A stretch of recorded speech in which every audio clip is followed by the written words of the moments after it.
So, as we all know, you guys know that Leafy got banned, obviously, and whether you support that or not, whatever. But have you guys seen the stuff that Ethan Klein has been putting on Twitter? It wasn't enough that Leafy doesn't have a platform to defend himself off of YouTube. Now he needs to get rid of Leafy's Storyfire account, go after his bank account, go after his fucking livelihood. I think Ethan Try to get him in Klein jail or something. I think Ethan Klein got Leafy banned. Like that seems obvious based on his actions on I don't know. I don't I think don't he's. think so. I don't think anybody has the power to do that. But I do think that Yeah. Ethan he knows Klein Susan. is who? He knows Susan. Susan. He's buddy Oh, with Susan. Oh, okay. It doesn't matter. I don't Yeah, think but like, yeah, they met once, and I don't know, man. Like, that's I don't buy into that shit. What? Yeah, That's I too don't far? know. Yeah, I it is. don't know I about don't think that. so. You don't think Ethan Klein, who postures himself as this like super clean cut, I'm just another one of you guys. Hey guys, Is he though? Is he? Because I'm a mainstream celebrity now. I think Ethan Klein, yeah, he's definitely experiencing some sort of identity disorder where at first he was the guy who calls people out, and that's how he made his bread and butter. And it's almost like with this Leafy shit and this Keemstar shit recently, it seems like he's trying to go back to that in some way. Like he took a long ass break from making videos completely and getting into the trenches with people. But I mean, this is how this guy that was well before he was doing it from I almost want to say the bottom up in the sense that he was kind of like, who he was calling out felt very coming from a place of a more moral place. I don't know how else to put it. I felt like old H3 was like the voice of reason, common sense at the time. When I first started watching him, I was like, oh, I love this guy. He's saying what needs to be said, and he's calling stupid shit out. And now he is the stupid shit that's being called out. Well, now he's the humor police. He's the content police. He really thinks he is like, and I'm saying the reason he's acting like that is because he probably has an actual reason to feel emboldened. Like he probably has actual sway with YouTube, and I wouldn't doubt it at all. He has a very mainstream, very popular podcast. Susan was on it, and we've seen him get stuff removed. Goku Naru's video removed. You don't think that has anything to do with it? I don't think that had anything to do with like him going to them. I think that a lot of YouTubers actually approached YouTube and said, hey, we got to do something about these commentary channels that are calling everybody out. I remember seeing one interview one time, I forget the exact YouTuber, but he's just like this kind of very normie basic channel, like just the pits, like just so sanitized, so clean. He got an interview with Susan. They sat down for like an hour. And one of his points were, yeah, the commentary videos, the drama, the call out videos are a huge problem on the platform. And these people are vultures and they're, going after us and our livelihoods. And you got to do something about that. Yeah. I maybe someone in the chat remembers what I'm talking about, but it was just like this. It was like this, the guy does like vlogs and he did it like 3 years ago and now he gets like 200. Well, what do you think about what he's saying? Do you think that the commentary community is like a problem in that sense? It's a very moral gray area for me. It's whatever. I don't think it's it's morally ambiguous for me. Like they're all, in my opinion, they're opportunists. And YouTube everyone on YouTube is an opportunist. That's the thing. But I think more so YouTube rewards drama and commentary, and especially jumping on a trend. It wasn't only Leafy talking about Pokemon. It was everybody in that community. Because if you put her in the title and you put her in the tags and you have a good thumbnail that shows that you're calling her out, hundreds of thousands of people guaranteed will watch it. So it's just this morally gray area for me, really. I don't think it's right, wrong. The morality has nothing to do with it. The morality has nothing to do with being banned off of a platform. It never has. I was asking about the commentary. I know. And I'm just going. I know, I'm just going off of what you're saying. I'm saying Right. I agree with you, but it's like that's not even the I don't know. I disagree with the premise that there needs to be like some cleaning up or something here, because a moral gray area which exists in many different communities and many different channels on YouTube has never been a reason to remove or clean up anything else. To be fair, I didn't put that premise No, forward. I I know don't it's think not it your should be premise. banned. I'm saying I other was people. asking because I'm curious how people view that. Because for me, I feel like the commentary community obviously ranges quite a bit, and to some extent, you could argue that the commentary community keeps the environment accountable. Yes. Sure, that because they obviously there's drama that just gets people making videos about drama or whatever, but there's also people calling shit out that YouTube does that needs to be called out, draws attention to things that needs attention. So it's for me. I see it as it goes both ways, and that's why I was asking. I mean, we were talking about the example with iDubbbz. He is the perfect example of this. Actually, he made that Leafy content cop, 3 or whatever years ago that was, and that effectively was the end of Leafy's credibility and the end of his channel for quite some time. Leafy took a huge break from YouTube.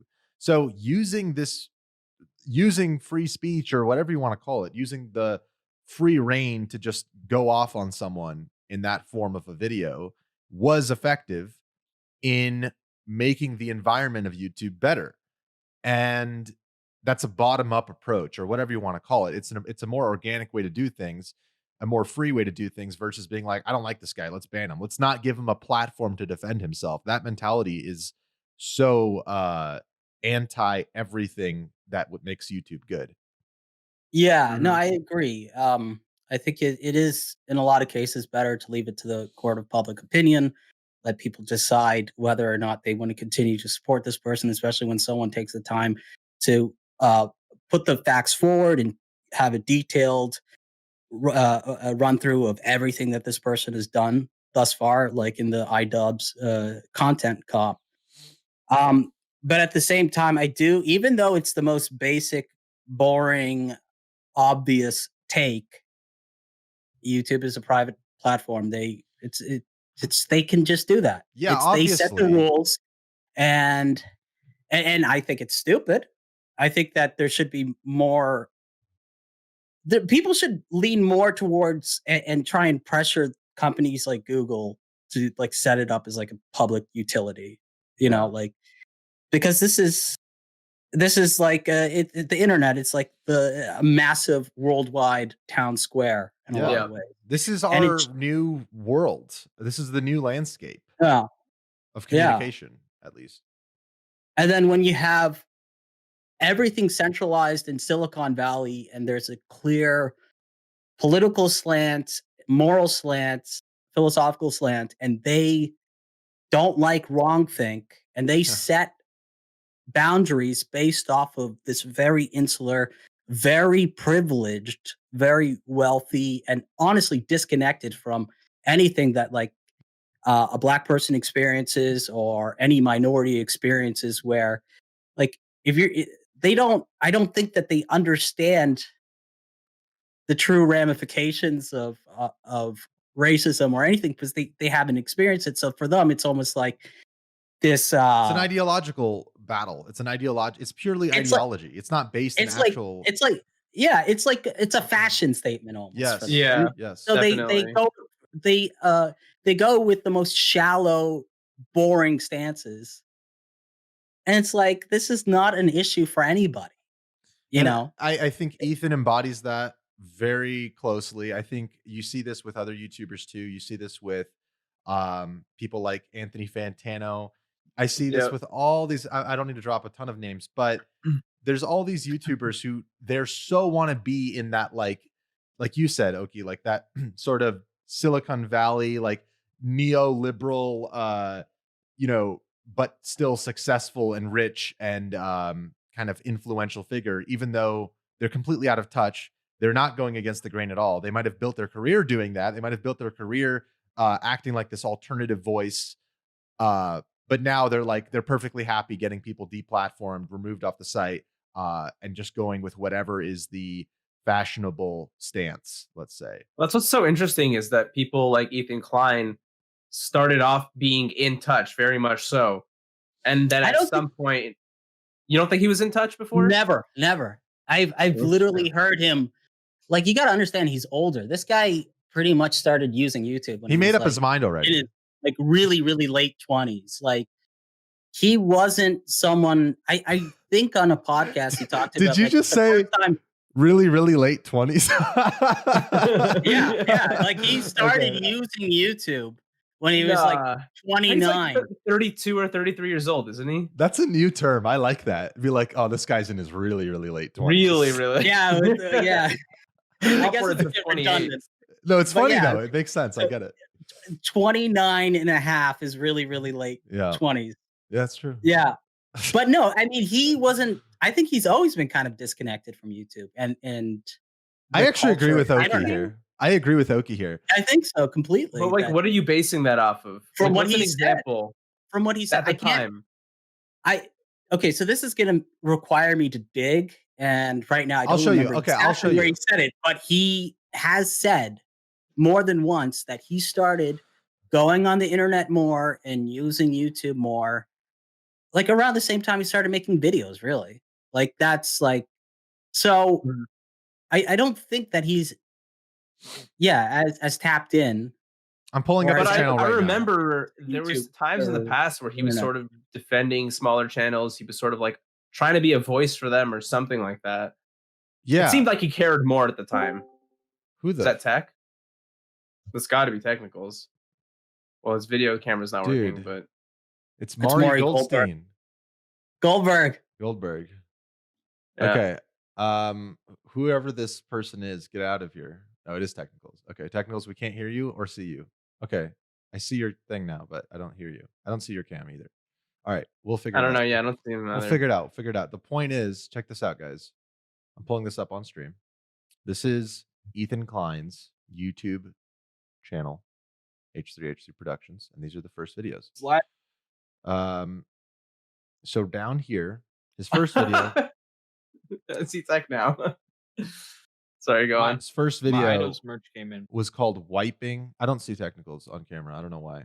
Watching Disney movies by myself. See him now. He kind of had like these meme videos. Are we live? Yes. Oh shit. Sorry, dude. Don't worry about it. I don't even see you on camera. Yeah, his earlier videos were like a combination between like Tim and Eric kind of edit, like Vic Berger editing, and also Sam Hyde style comedic editing. The point is, at once, it seems like with H3H3 especially, he started out, I think we could all agree, he started out as being this sort of, like you said, inspired by maybe Sam Hyde, inspired by Tim Heidecker, these other people, this sort of alternative, edgy comedy, a little bit, comedy, like, and someone who is looking out for the little guy, like, oh, like supporting the little guy. And now he seems completely happy with just being where he is and not giving a fuck about the landscape of YouTube. Because he's a multi-fucking millionaire. Yeah. This guy just like built like he just bought like a $15 mansion in like Bel Air or wherever the fuck. Didn't he think that he made like $4 million off a $60 mic? I think he tweeted something like that. No, he was talking about Leafy. Like, Leafy said. Oh. We're talking about that. We're talking about that was not. Yeah, that was. Yeah. And the thing is with H3 is that he's, that's fine to say that. Okay, well, he's very successful now. Whatever, he doesn't care. But it's like, okay, then don't feign that you were ever caring about. If you really cared about these morals or whatever, if you cared about these bigger concept things to begin with, you wouldn't have tossed those to the side once you found success, right? Like that seems obvious. Yeah, definitely. Well, then you can just like consider him an opportunist who knew that calling people out is literally the most easy way to get success. Here's the thing. Here's another example of someone who I feel like I would usually consider to be pretty in touch, but has said some questionable things on Twitter that, at least in my opinion, I don't agree with them. Asmon Gold. He's pretty like grounded usually, but recently he's openly supported deplatforming Leafy. How does that happen? Is it not the same kind of thing that happened with Ethan? It's the same or thing. Do you think that it's the same thing? Well, in his case, okay, so in Asmon's case, Twitch makes it different, right? Yeah, I think Twitch with Ethan, you actually kind of could argue that he has the leeway to be okay, have his own opinions. Have his own opinions, because on YouTube you can be successful on YouTube and have your own opinions on Twitter. I know that's a radical concept, but for Twitch, you are literally not allowed to represent the site in any sort of negative way, or like represent other Twitch streamers in a negative way on even cross-platform different websites like Twitter. So really the opinion that Twitter or that Twitch streamers are allowed to have, their opinions are basically assigned to them by Twitch, and you either espouse that opinion or you shut up. And that's how it works there. Mm-hmm. Yeah. I kind of believe that, I think there is a little more nuance to it than just that. He's probably assuming that it's okay from the perspective of a Twitch streamer, even though he has his own YouTube channel. He hasn't made like commentary style. These Twitch streamers view everything through the lens they view content creation through the lens of Twitch streaming, because that's all they do for 8 hours a day, every single day. Like for Asmongold, or like here's a good example. This is why a bunch of those Twitch streamers were like, man, like these people, they just like this 10-minute video, like you're complaining about, like they have no concept of anything other than sitting there streaming, following these the acceptable ways to think or to speak or whatever. And so to them, this concept of putting time and effort into a video, uploading that, and maybe doing it for more artistic reasons, maybe doing it for other reasons, is beyond them. And the concept of harassment, which they're not allowed to do at all on Twitch. It's like you can't talk about Pokimane if you're streaming to 10,000 viewers in a negative light. You can't talk about her in a negative light. But it's worth mentioning there are fairly notable Twitch streamers who do exist outside of that sort of thought bubble. People like Pay Money Wubby, openly criticizing Twitch staff and stuff like that.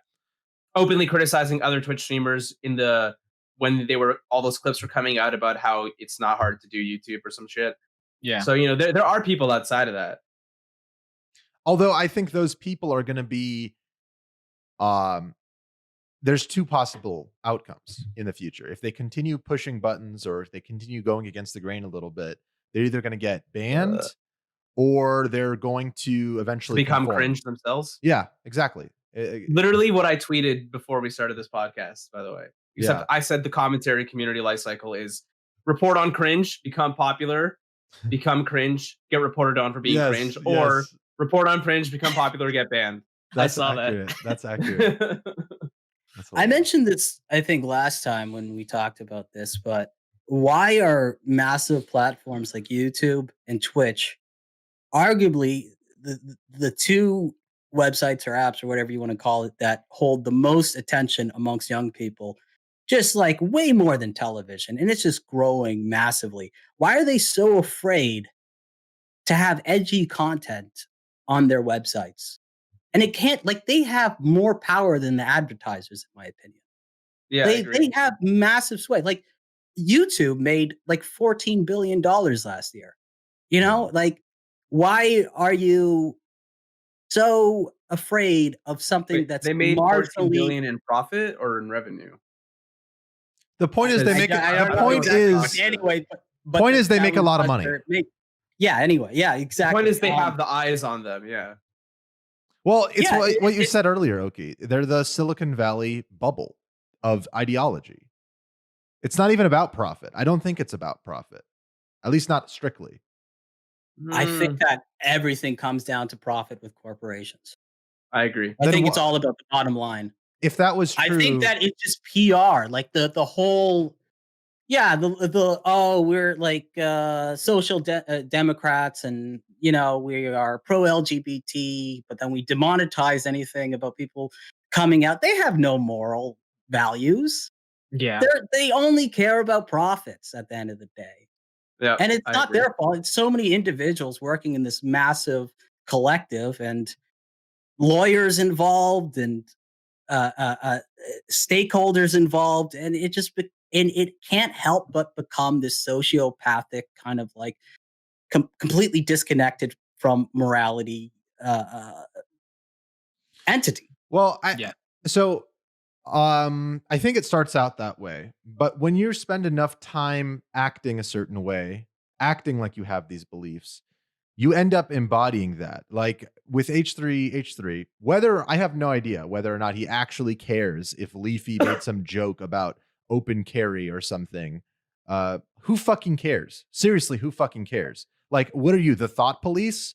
Has Leafy committed a crime? No, so fuck off. Like, that's the way I view it. Like, why do you care?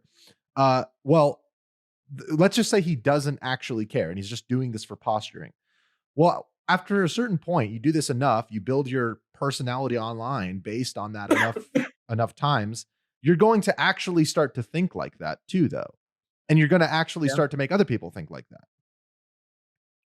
Yeah, if anything, you're having a huge impact on your following.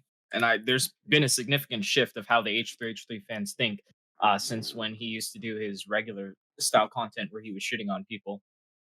He has a completely different audience now. Yeah. With the podcast, I'd argue that what you're saying about, posturing and eventually becoming what you pretend to be, that applies more to the individual, but less so to the actual corporation like YouTube as a whole. What about the people? I feel like with YouTube, I just feel like with YouTube, they are doing it like we said earlier because it's fashionable, because it's trendy. It's what the people in their circle want and like, and so they go with it.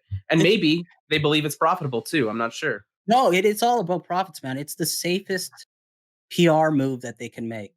But here's the thing: is it the most profitable? Because if they allowed edgy jokes and they really do have that kind of sway over the advertisers, then wouldn't they eventually make more money if they had a wider range of?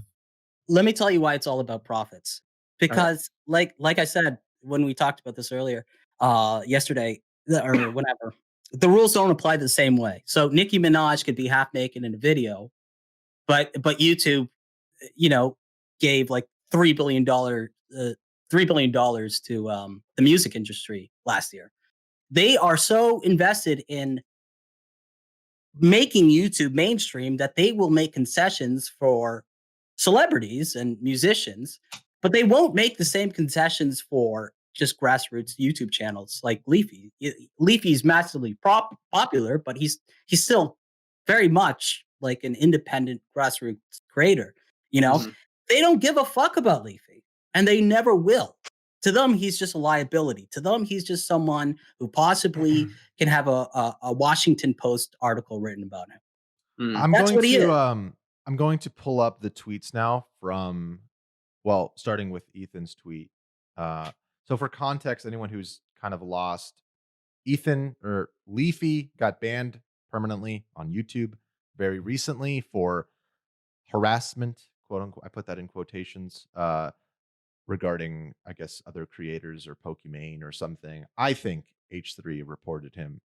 And I think the proof of that is that he's continuing to go after Leafy even after he's removed the platform for Leafy to defend himself on, which is a famous line from H3 of him saying that publicly years ago or privately years ago.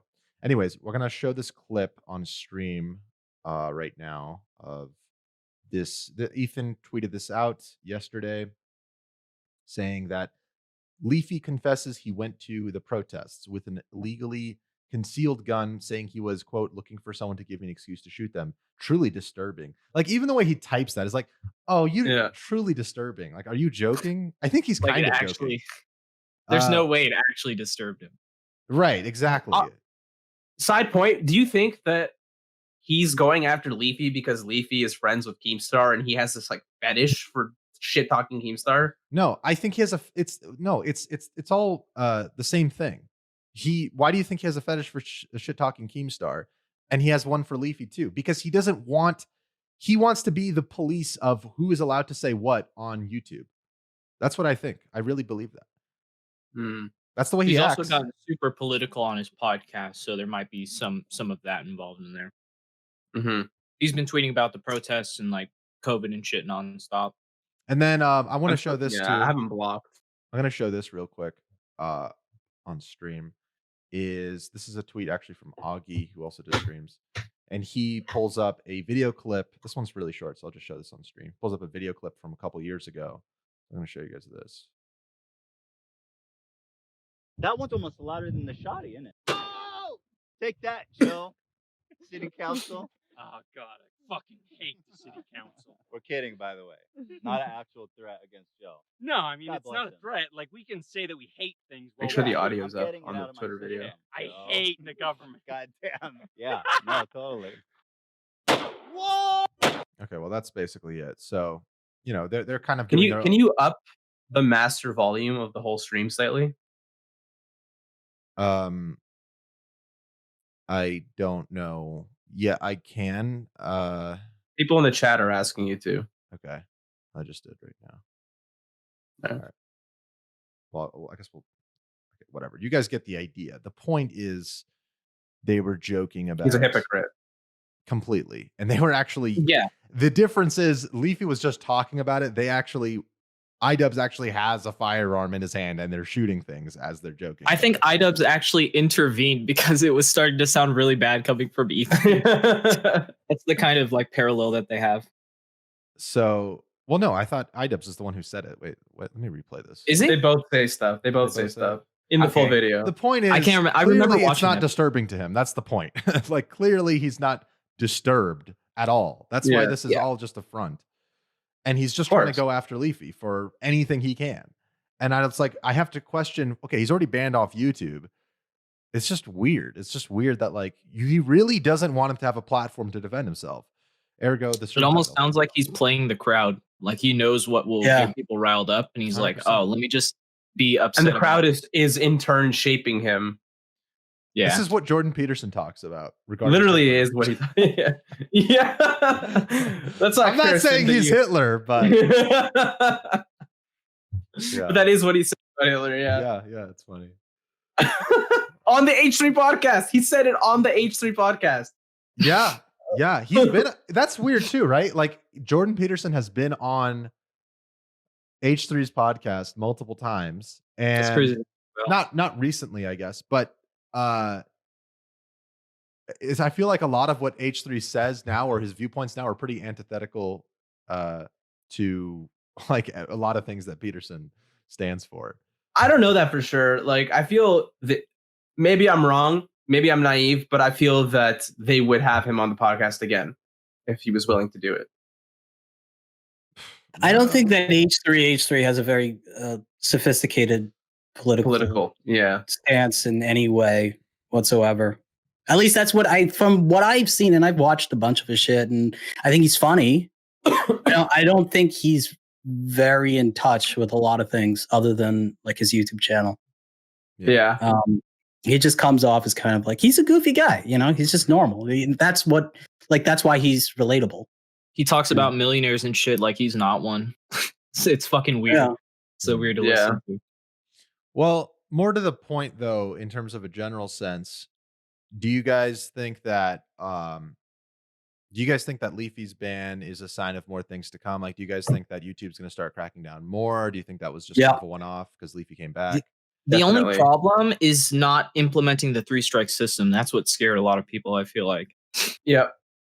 And implementing them all at the same time. Like, you can't just give someone 3 strikes instantly and be like, oh, but you got 3 strikes, you're terminated. Because that's and bullshit. normally there's like a little bit of time before they terminate your channel too. They just like terminated it on the spot, which is kind of interesting. It kind of reminds me of how in general you see on social media there's this mentality of guilty until proven innocent instead of the other way around, where there's just extreme ideas of, oh well, this person deserves bad things to happen to them, as opposed to the idea of criminals should be rehabilitated. Because I feel like a strike system is similar. It's like, oh, you got a strike, learn from this, grow, don't do it again. If you keep fucking up, then there's more severe consequences later. Right.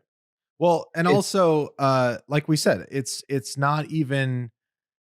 It's also the fact that what does the future of this platform look like? And as previously, I think iDubbbz set the precedent, if you want to call it that, of like, okay, it's acceptable to make fun of someone who's making fun of people if it's to, create a greater point. And it was one of the most popular videos for a long time, millions of views. I feel like the fact that was deleted and that's deemed no longer acceptable really shows the direction that YouTube is going. It's like, oh, we don't want you guys to figure this out amongst yourselves and to have, again, court of public opinion. It's like, we're going to do top-down enforcement.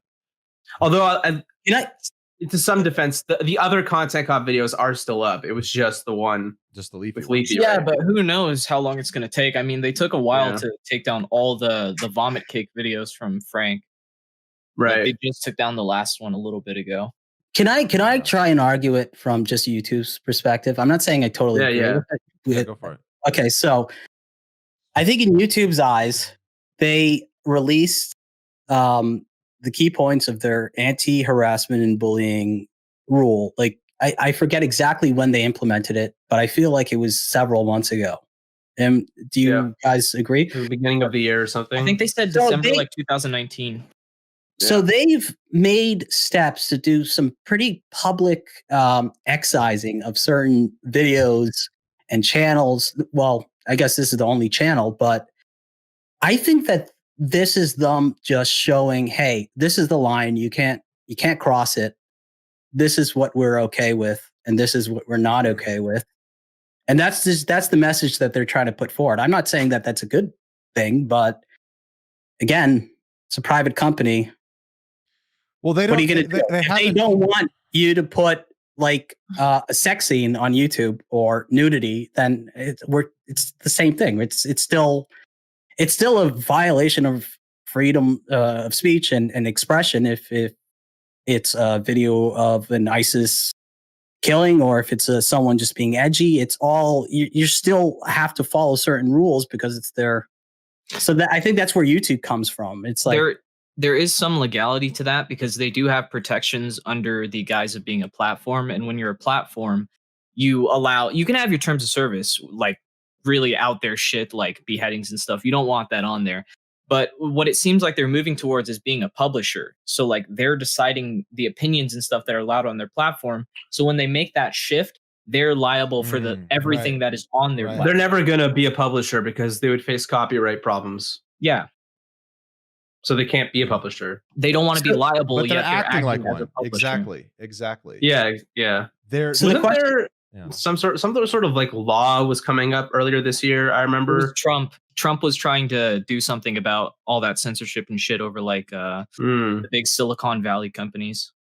Interesting. Yeah, and so what do YouTubers do about that?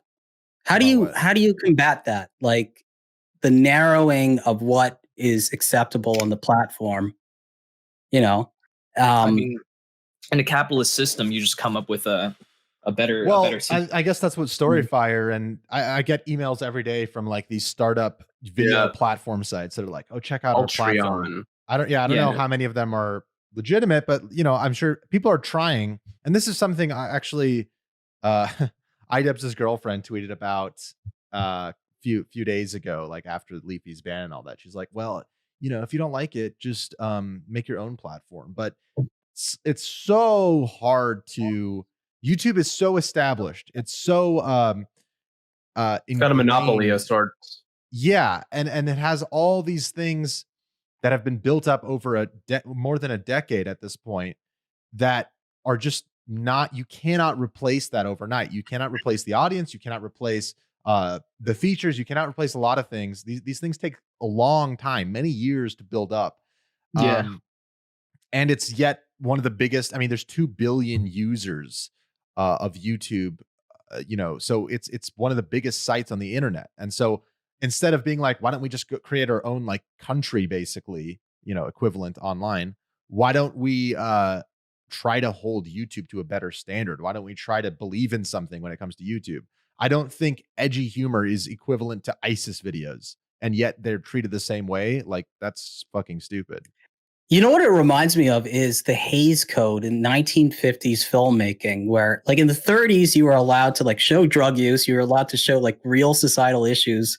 There was nudity in a lot of those older films.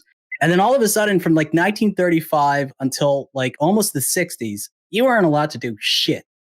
Like the studios ran everything and they had like moral codes that you had to follow. And it's almost like, even though the internet's supposed to be this free thing for everybody to like, almost like the Wild West, but like now it's just become pretty much like that, where like, what is YouTube afraid of? They don't even let like children's content on their website anymore. They don't monetize anymore. But at the same time, they're like, hey, you can't do edgy, mature content. So then you're getting two different messages from them.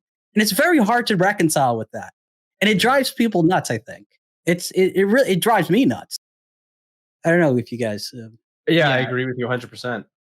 Even I've always wondered, like, I feel like there's always been a market for advertisers for adult, and I don't mean porn, but like, content for adults that's like edgy, funny in that way or whatever, mature subject matter.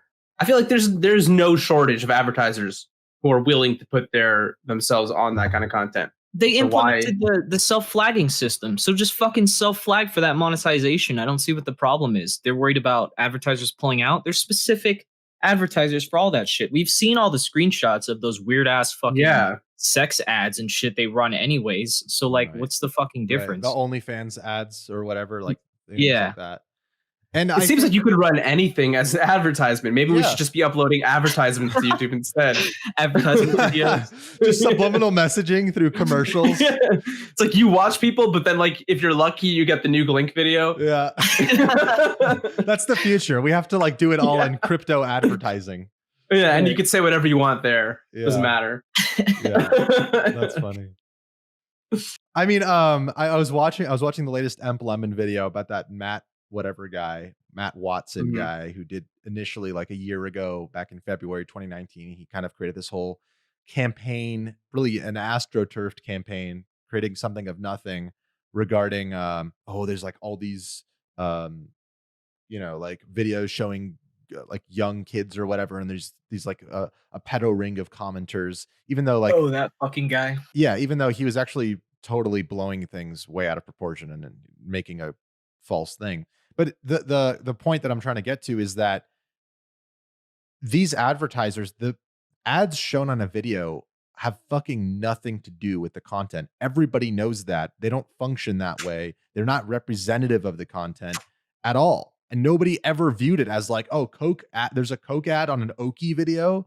I guess John McAfee endorses Coke, or Coke endorses John McAfee. I get John McAfee advertisements on those videos. Yeah. it's like pretty much calling him out the whole time. So it's targeted advertising. Ironic. It has advertisements have everything to do with whoever's watching and their interests, and nothing to do with like being representative of the creator or the content or even the site, especially not the site. The site is a platform. It's functioning like a platform.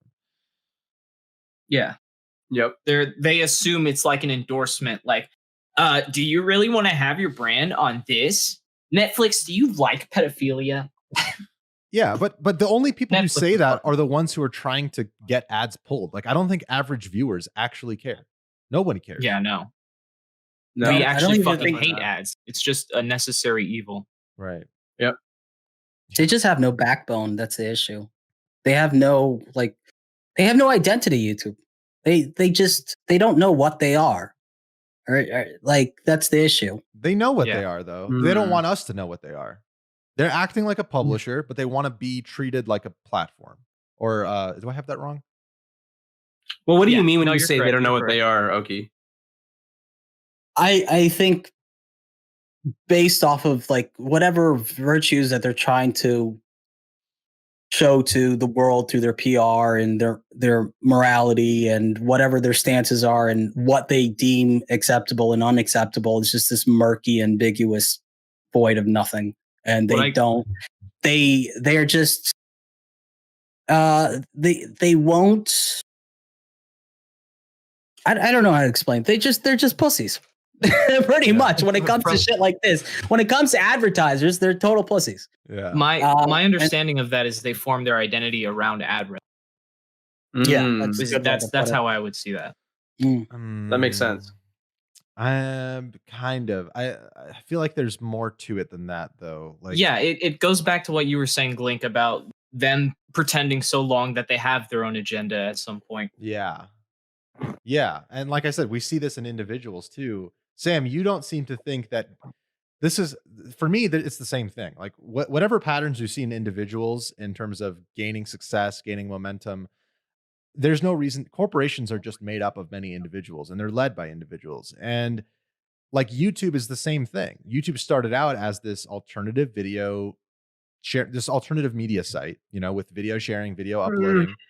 And it was very, 10 years ago, 15 years ago, YouTube was. Well, it wasn't even the same company, right? That was before Google came in. Right. But even after Google came in, I think for many years, again, like I feel like 2016. It was a slow transition away from what it started to where it's going now. But the difference what I see as the main separating factor is that most of the time, at least, unless you're talking about a sociopath, the individual has empathy, but I don't think the corporation does.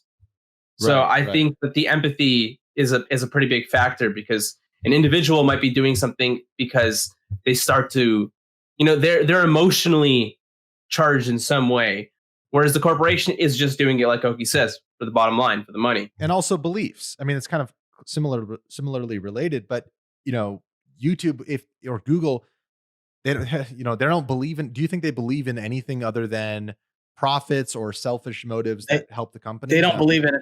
No, they don't. Definitely not. It's all for PR. Yeah. It's like the fucking Pepsi ad. It's like that weird, strange disconnect where they're trying to virtue signal, and then they put fucking whatever that Kardashian chick's name, Kendall, and giving the Pepsi to the cops. Like that's gonna. They have this weird alien perspective. You're selling me a soft drink. Shut the fuck up. Seriously, Pepsi. Fucking weird. If we had more Pepsi, Leafy would not even need to go out there with his gun. And it would be he was going to shoot people for Pepsi, which is what Ethan missed and just didn't understand, which is very reasonable. I've seen people recreate that meme with the riots and stuff. They like go up with Pepsi. It worked. Whenever they try and virtue signal any company, it's like this weird uncanny valley effect where it's like it's so transparent, but at the same time, it's like, God, like you don't fucking get it. You don't get it at all. And then it saddens me. It actually makes me sick to see people like celebrating that like Nintendo tweeted out Black Lives Matter. Like, shut the fuck up. That's a bad example. Nintendo political. I don't know anyway, but it doesn't matter what corporation. If they can get away with it, they would have black slaves. That's just the truth, in my opinion. Well, oftentimes they have they have child labor or like something pretty close to slavery at the same time that they're espousing some sort of virtuous message. So no one's gonna fucking look into that though. They're like, oh, this person agrees with what I'm saying. I'll buy more of their product, and I'll support what they do blindly. Yeah. Until they disagree with me, in which case they're the fucking monsters. They'll fucking boycott threat to our society. Man, I just find it hilarious. I can't believe that. Truly disturbing. Like, shut the fuck up. You don't give a shit about it being disturbing, bitch. It's not really disturbing at all. But see, I feel like Ethan is, at least in some part, just doing it for the attention. Yeah. You know what I mean? There's a variety of factors. But none of them are with good intention. None of them are with pure intentions. It's either selfish. It's pretty much selfish reasons or something even worse, perhaps. But yeah, it's scary though, because you're right. I think 10 years ago, right? I think the majority of content creators would be exactly where we are. Maybe not in the same words, but philosophically, let's say. But now, because of Twitch. Now, because of just the level of fame and success that some of these people get, where they don't have to care, like it wasn't easy to have a podcast, make millions of dollars as a YouTuber. I mean, it's still not easy now, but like that path was like not even existent 10 years ago, where it is now. And we're getting to the point now where even the creators are kind of they're acting in the corporate interest is the point. They're acting the same way these corporations do, because they're getting so big and influential that they don't have to care about the little guy or whatever. Mm-hmm. It's funny. You don't even have to go back 10 years. You could just go back to 2016. In 2016, nobody, not even Twitch streamers, would be pro deplatforming. I'm pretty sure. I think you're right. It was so much worse in the eyes of the public at the time. Well, than you don't now. have to guess. You can just pull up Asmongold's old tweets where he's pretty much explicitly. 2018. In 2018. Yeah. What the fuck? Like 2 years ago. Yeah. It's the disconnect of privilege. Yeah. That's pretty much what it is. they don't give a fuck anymore. Influencer privilege. Influencer privilege. But the thing is, it's like they don't even, some of them at least, don't even realize that they don't give a fuck or whatever. You know, they've just been turned, and they see that's just their perspective now, and they believe they're being true to themselves, and maybe they are being true to themselves. Anissa comes to mind. Yeah. Like, I don't think she's consciously, you're right. Like a lot of these people, they're not like, how can I like just care about myself and just say fuck everyone else today? Yeah. You know, they're more like just acting in their own interests, and their own interests. If they don't believe in anything outside of themselves or anything like virtuous or actually good. And you know, the bubble they put themselves in reinforces certain perspectives and stuff like that. Yeah. And so eventually it just becomes the lens in which they view things. And if at some point you get to a point where you just don't find deplatforming to be a bad thing, in the case of someone like Leafy, who, let's be honest, you know, he's an asshole, but that's it. He's just kind of an asshole. He's like really not that bad. And especially considering, you know, his recent videos are much less harsh than what he used to make. So he actually showed a form of growth, but they're still pro deplatforming anyways. Yeah, it's like, where do we draw the line of how much of an asshole you're allowed to be if we're just going to kick him off like with 0 strikes? So you just can't be an asshole on YouTube anymore, like at all. I don't know where the fucking line is anymore. Leafy really is the Monkey Jones part 2. Yeah. I can't wait for the Gokunar video in a year. Probably 3 years. Yeah. No offense, Gokunar. Where do you guys stand on, because a lot of people point to crowdfunding as sort of a solution for this. And I think crowdfunding, you know, things like Patreon, things like YouTube subscription, super chats, even these kinds of things. Do you think that is obviously, like, we all utilize that is kind of the way now for YouTubers to survive and to thrive nowadays? Well, those crowdfunding platforms are themselves platforms, so they are just as potentially capable of falling down the same line as YouTube and Twitch. Patreon's done the same thing to some creators. Yeah. Like, didn't someone sue them? Yeah, they're being sued right now. Oh, so shit. I know the story. I actually know the story. I'll explain it briefly. So Owen Benjamin is this comedian from Los Angeles, or was. Now he's like in the woods somewhere or something. But I mean, gee, I don't blame him. You know, given the he's a flat earther, by the way. So he was this comedian though, because I know him from Joe. I knew of him from Joe Rogan. He was on a couple times a few years ago. Anyways, his like followers or whatever, he has like this little following. He was removed. I think what happened was he was removed off of Patreon, and his followers essentially took up issue with. Patreon has something set up to where if you're trying to sue them, they have to deal with every single lawsuit through some sort of mediation service. And whereas normally with companies, they have like a lawyer team, right? Like, you want to sue something, you want to sue Apple, you go to court with their fucking multi-million-dollar lawyers and you get destroyed. But Patreon, I guess in the interest of saving money or whatever, they have like a mediation thing going on, and it's taken on a more individual level. So if 50 people sue them, they have to have 50 different mediation things set up. Essentially what happened is this guy got removed. His followers found a loophole through Patreon's legal system, and they have to pay extremely high amounts of legal fees. I think it's like $300,000 for every case that they fail to show up to, which is going to end up being like I think it's like 100 cases or close to that. Some like, holy fuck. So yeah, they would have to pay millions. 30 million. And I think that's what's going on with Patreon. But yeah, you're right. I mean, these crowdfunding platforms are subject to the same issue for sure. That's another problem. Hopefully that goes in Owen Benjamin's favor, so a precedent could be set that you just can't get in the way of someone's livelihood through Patreon. Like, that's just such bullshit. That's the only way to scare these companies is with money, like legal fees. You fucking scare them. Hit them where it hurts. I mean, they can make it go forever though, the legal process, and just like fuck you completely. Yeah, but at some point, someone will probably be able to make it to the end of that and set the precedent. Like Elon Musk has to get super edgy online. Freak the fuck out. Start like hanging out with Turkey Tom and like tweeting out the N-word. Fucking and then chimp out. and then get deplatformed on every single website and app, and dump then crimes. Yeah. Take them to international court and fuck them in the ass. That's what has to happen. Yeah, Dude, I feel like the Elon is happen. already on that path. Didn't he like tweet something? He said like "fuck pronouns" or something. he said, Yeah, that's fine. Yeah. That's what I'm saying. Yeah. See, that's why people are so, they love Elon, a certain type of people. They love Elon, they love Joe Rogan, because these are the big influencers that aren't like H3. Like these are the ones who actually do go against the grain or are just following their own, even if they're wrong sometimes or whatever. That's not the point. They're kind of following their own intuition rather than like posturing or giving into groupthink. I love Joe Rogan. He just fucking says what's on his mind. And if it doesn't work out, it's like, hey, what the fuck? I was wrong. Who cares? Yeah, exactly. The mentality that we should have more often. Instead, you're not allowed to have an opinion. Exactly. Instead of, you made this mistake 5 years ago. Wrong, it's a huge crime, and you owe it to everyone to own up for it for the rest of your life. Truly disturbing.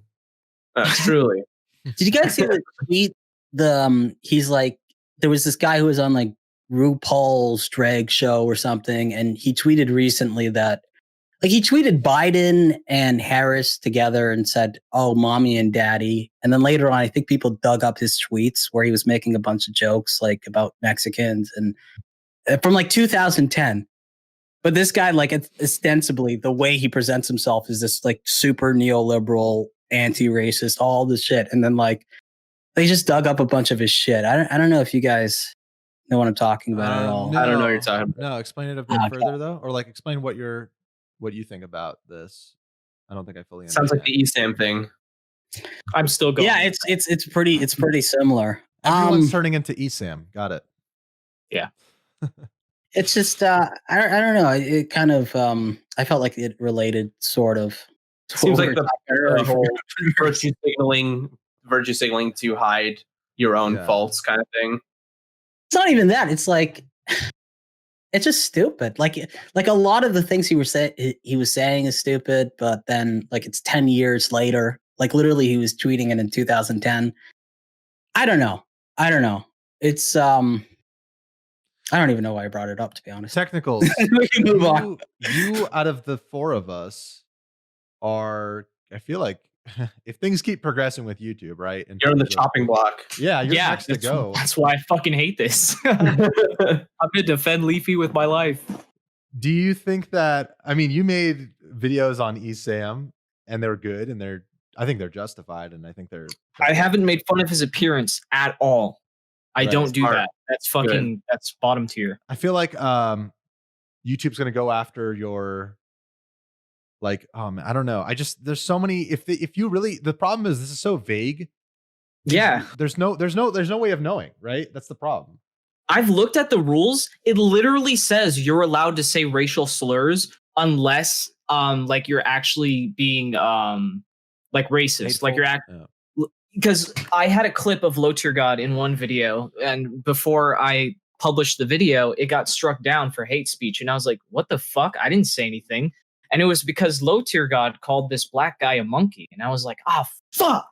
So I had to censor that part, and then I just re-uploaded it, and it was fine. And I was like, that wasn't even fucking me. And they wouldn't let me appeal it. And so I have a warning on my channel, and I was like, what the fuck? That was not me. Bullshit. Wow. It was literally for the purpose of criticism, and I got struck for hate speech. I was like, what? I'm criticizing him for saying that. Yeah. Yes, that's like the backwards part of their policies. That just goes back to the whole iDubbbz thing where they struck down the video where iDubbbz criticizes why Leafy is bad, which then enables Leafy to come back. Right, exactly. Yeah. They're actually making their platform worse in that instance by enacting more censorship. It's pretty insane how like they always assume it's never going to be turned on them. Like it's not incredibly fucking vague to begin with. Right. Oh yeah, this is I hate speech. Like, and then you get struck down for fucking criticizing someone for hate speech. And then you're like, what the fuck? What happened? Yeah. Oki. What do you think is, if you were to imagine a video that you would understand YouTube taking down for hate speech or harassment, what would that video be like hypothetically? Like one they should be taking down? Yeah.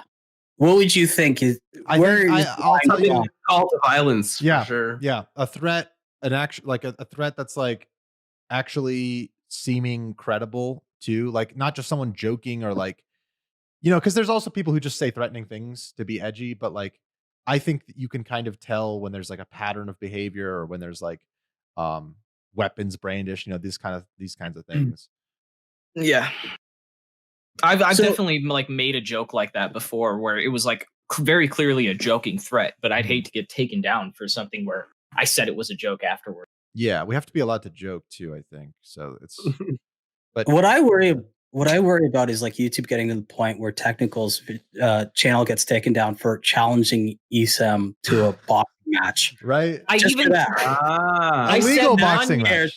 Legal. I said a legally sanctioned non-YouTube terms of service violating boxing event. Right, right.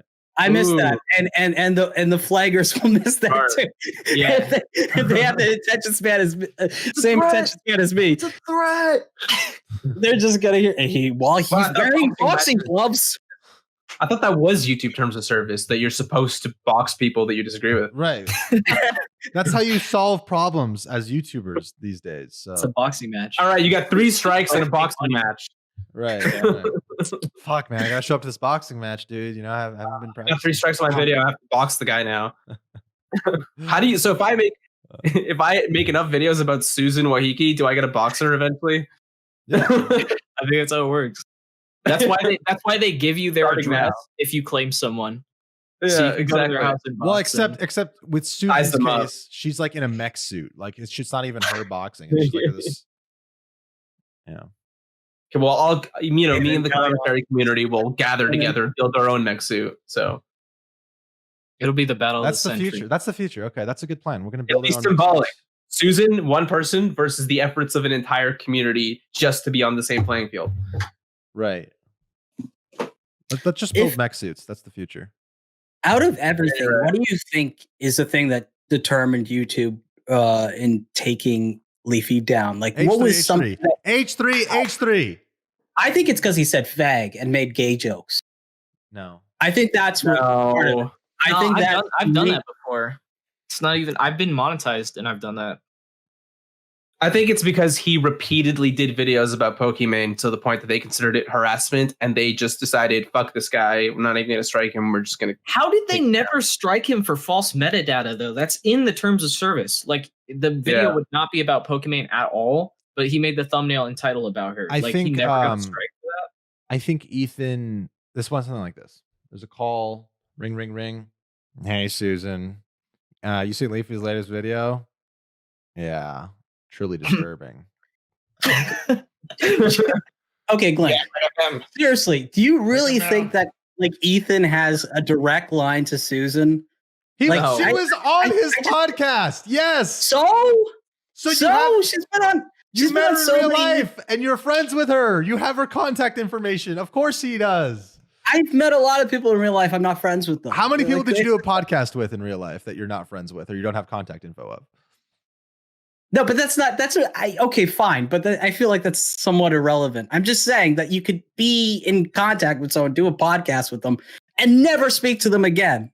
Okay, but but you acknowledge that there's clearly a line of communication that is established by the sheer fact that she was there on their podcast, right? Sure, but like also like, hey, take this massively huge, popular YouTuber off of the platform because I don't like them. Take this video down. You probably did the same shit that he does whenever he tweets. He made it seem way fucking worse than it is by twisting shit around and then sent an email. Look, he's perfectly fine on Twitter publicly. His public thing. Forget about Susan. Perfectly fine calling people out, condemning people, trying to get people to basically trying to subtly deplatform people using his own platform.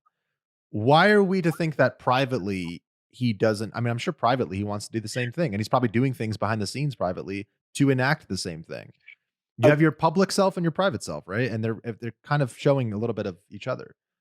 Okay, so I am willing to grant that maybe Ethan and other YouTubers, maybe even Pokemon, went to YouTube HQ or contacted Susan and said, I feel deeply uncomfortable with what this guy's doing, and I think you should take a look at what he's doing on his channel and maybe consider taking some action. But at the same time, I don't know, dude. I don't know. I think that Leafy kind of shot himself in the foot. He's kind of stupid, in my opinion, that he pushed the envelope so far after YouTube. Did he? YouTube has gone out of their way to show, hey, we're going to take videos down that violate these harassment policies. They've done it so many times now. Like, that's fair. He made fun of her appearance. So Gokanaru, give me something else, because I feel like, one time they went after a bunch of the commentary YouTubers, Nick Diorio, Turkey Tom. They demonetized them for a day. And then they rescinded it later. But YouTube has been trying to implement these policies for a long time. I don't know how Leafy came back after his long hiatus. And no retroactive. I want to ask you something actually regarding what you just said. Am I wrong in saying that Ethan also had a hand in reverting the demonetization of those channels?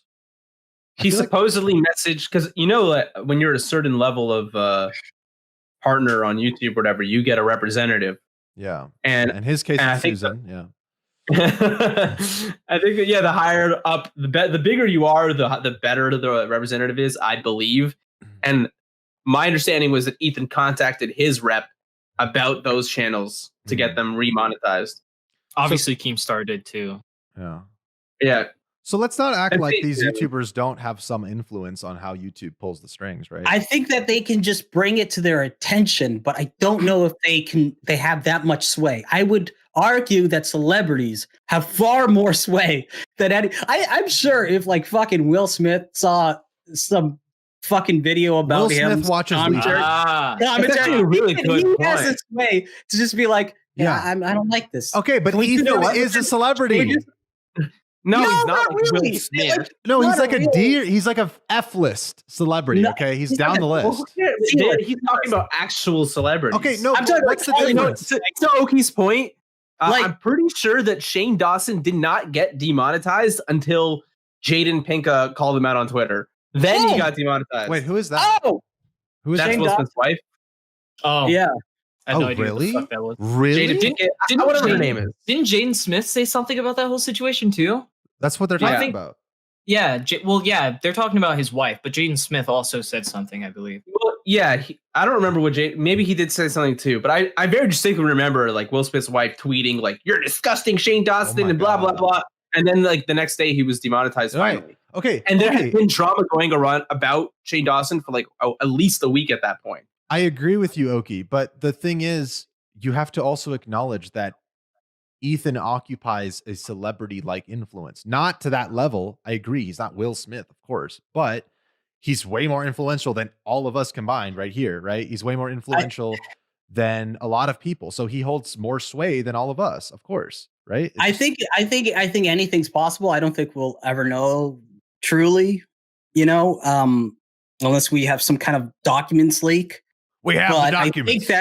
I think that it ends. His influence ends at his ability to reach out to them. What I don't fucking like is that obviously YouTube will have a hit list of people that they won't put on trending, because we saw with PewDiePie for the longest time. And then with Leafy, he gets on trending, they age restrict it, and then they manually review it and then repeal the age restriction, and then he gets back on trending.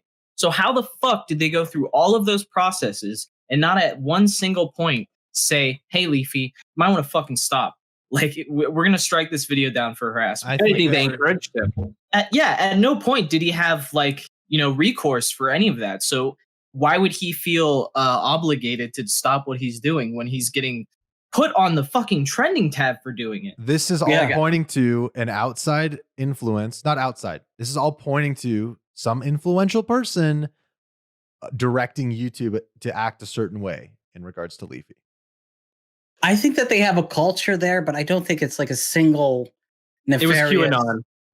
It's not like there's a puppet master or anything. It's just. I think it's so much more simple than that. Simple than that. You know? I'm not saying it's a puppet master. I'm just saying that publicly or not, there are people who are deciding or influencing YouTube's decision on who to deciding who gets to stay on the platform or not. Just like with Will Smith's wife kind of calling out Shane Dawson. It's like what I said earlier. Like Leafy, I think that YouTube only sees him as a liability. They've dealt with him plenty of times. Like they struck his videos down. I feel like many times. He's probably got many warnings over the years. He's already has a really bad reputation. I think that YouTube sees him as a liability, and they're like, okay, what if we just cut this guy out and whatever? No skin off our back doing that. It's such an easy decision for them. And at the same time, they could be like, hey, look, this is the line. Pay attention to our harassment policies or we're going to fuck you. Yeah, but what about their inconsistent way of applying their own rules? Like if they wanted to say, okay, what Levy's doing is not okay, then why don't they just give him a strike? They're trying to send a message, I think. I agree. I want to make an example out of him. Big message and like, here's the line. But the example that I'm understanding is saying we'll do whatever we want when we don't like you. We're going to bypass our own system. That's their prerogative. Okay. It's a private company. They can do whatever This is derailing. This is derailing a little bit. This is all about me. But Esam just uploaded 2 minutes ago saying accountability, 11 minutes and 46 seconds. So my response video is ready. We got to Technicals. You got to do a live stream reaction, Technicals, and I'll host it. That is not an actual threat of violence. That is just a joke. Glink, I didn't mean to hurt you. I don't want you to get your channel taken down. Okay. You keep saying that here's the line. That's the opposite of what's happening, though. There is no line. It's completely ambiguous. We have no idea exactly why he was banned. That's the whole point of this discussion. Is that we have no idea. He was banned for harassment and bullying, and they have like. But there's no line. There's no clear line. That's the point. It's vague as hell. It's like we don't know if Technicals is. That's what we were just saying. Like we don't know if Technicals crosses that line or not. Like, yeah, No, I agree. It does seem counterintuitive that they would not specify why someone got banned if they want those rules to be enforced better. Because it's like. I would follow them. I don't know why Leafy got banned, then how am I supposed to not follow in his footsteps? It's because YouTube doesn't want to be held accountable themselves. If they say here's the line specifically, right? They have to abide by it. But if it's vague, even they don't have to. It doesn't matter. They don't have to be consistent. That's kind of bullshit. Yes, that's fair. That makes sense. Well, it's not fair, but it makes sense. Yeah. Yeah, they can apply whenever they want for any case. Fucking I don't slimy. Yeah. Yeah, like, they don't give a fuck. Be honest, like at all about it. It doesn't matter. Consistency, yeah, they don't give a fuck about their own accountability or consistency. Definitely, people say it's their platform. If you don't like the rules, get off. We don't know what the fucking rules are, so we just play the game until we get fucking struck out, and then do something else. Do you know how much it costs to stream to 100,000 viewers if you had your own website? Oh, it's something like $1 million, like over $1 million. Yeah, wow, that's. For a single stream. So people are like, yeah, just fucking host it on your own website. Okay, well, there's a reason why this kind of videos and streams have become a thing in recent times is because now we have the ability to do it. The ability, yeah, that we have the, not finally, but like, yeah, these things have been built up over decades. It's not something you just overnight, oh, here's my live streaming site. It doesn't work like that. Yeah. I really want to watch this ESAM video because I have to finish my response video. Okay. Fuck. Let's all right. This is the end of the recorded podcast. I'm going to just respond to a couple super chats here that I got, one from this time and a couple